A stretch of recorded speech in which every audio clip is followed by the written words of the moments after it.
Hello everyone and welcome to Badi Baat. So India-Pakistan T20 game, Dhruv, played at New York, going to be played at New York On a Sunday. on a Sunday. A lot of buzz around it. I'm sure the players are very excited to play that game. First time that they're playing such a big match in the US.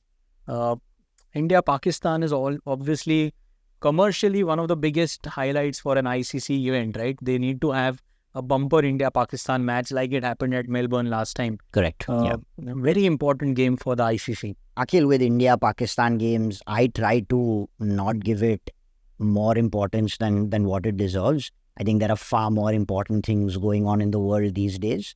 And I think that whenever I talk to cricket fans, I basically try to take conversations into a territory where we understand now that it's a business. Yeah. And we understand it's a product. It's content at the end of the day. And we are consumers. We're paying for it. So the end of the day, India-Pakistan is something that is looked at both by our own board and the ICC as a commercial money spinner, as you rightly said. So we have to be very realistic, like we spoke about how the ICC is so dependent on India to play 7, 8 maximum games in an ICC event.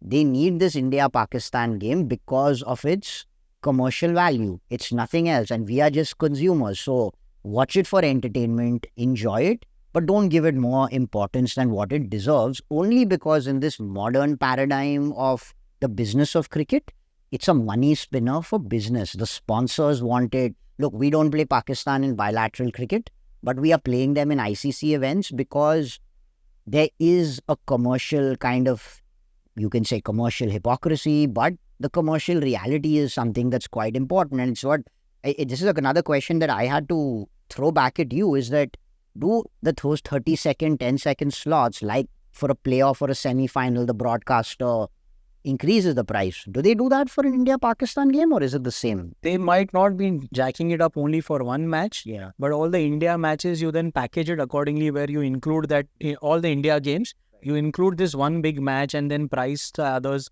according to average that you would get on a higher scale. Right. So it might not be necessarily for one. They will be selling certain spots individually for that India-Pakistan match at a much higher value.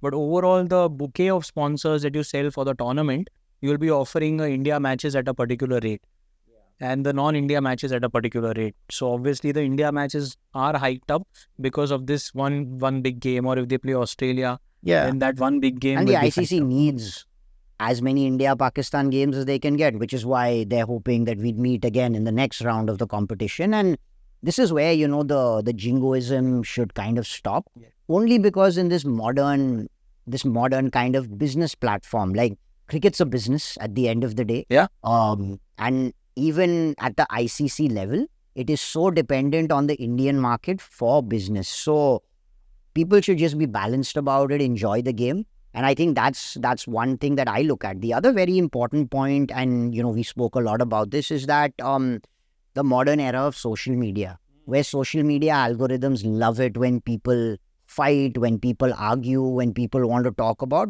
so many different things. And every time there's a match, we've seen this in the IPL with various teams and fan bases, and it's great for digital engagement, but overall, I think that as fans and as just consumers, we should maintain a lot of balance. At the end of the day, it's only Zuckerberg and Elon Musk who are loving it and laughing to the bank. So it doesn't help again. I mean, like, whatever happens in the India-Pakistan game, like you and me have done this over many years, and we'll talk about it. And I'm sure there'll be a bowling change we don't like, or some kind of, strategic decision that we disagree with. But we talk offline about it. I think that people should not be quick to jump onto social media and give it that much of importance that it deserves. It's just a game. And it's just a game where the business element is very, very important. So as consumers, be smart. Enjoy the India-Pakistan game. Watch your favorite Netflix show the next day. Do not give it more importance than what it deserves. It's just a platform. Technically, even if Pakistan loses to us, they still have a good chance of qualifying for the next round, right? This is not a do or die match, or it's not a knockout match, or it's not a crucial match for them or us to win, for us to be going to the next, No, and next part it's of the why tournament. even in this tournament, like we spoke in the previous segment, it's India, Pakistan, England, and Australia who are grouped with no other test playing nation. I know in T20 cricket it doesn't matter because anything can happen, but you want these teams to qualify for the next round. You want, as I said, I mean, it'll be a dream for the ICC to get an additional India-Pakistan game. And from that standpoint, it's not the ICC's fault. At the end of the day, it's a This business. is a commercial. The commercial reality. See, a lot of people struggle to understand the commercial reality of cricket even now. It's what I keep telling people. IPL teams invest money for a return. It's a business. Cricket in India is not even a national sports federation. It's run as an independent entity. It's pure capitalism. It's pure business. And nothing sells more than the India-Pakistan game. So let's be realistic as fans not to give in to that. We're all consumers who are buying a product, and the people selling the product to us are loving it. The social media companies love it. If we get extra excited, what's the point? So enjoy it as a good game of cricket. As you said, there might be 2 India-Pakistan games. There'll be good fun. And yeah, I'd say leave it at that. Okay. I'd love to know what are your teams, who are the teams that you think are balanced, who have a good chance. And I know T20 World Cup is an open field. A lot of teams do well, who are not test playing nations, but they still do well. Do you think somebody like not an unfancied one, but a team like an Afghanistan have a good chance? Do you have them as one of your surprise package? I mean, I'd like to see another team do well, only because we spoke about this when we spoke about the Rugby World Cup last year, that you like seeing upsets in a group phase. That's what makes the Football World Cup so special.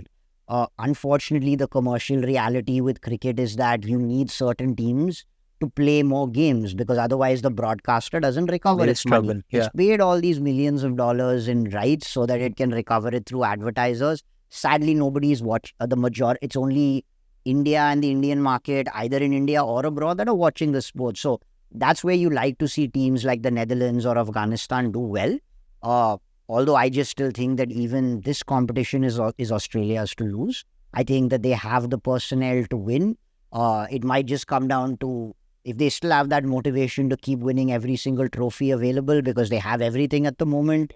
And again, the teams that are innovative. I mean, look, squads are picked now, but teams that are innovative with their playing 11, teams that use the power plays well, teams that, where you have a lot of quick fire 20s and 30s, which cumulatively build up your 210, 220 score is what's important.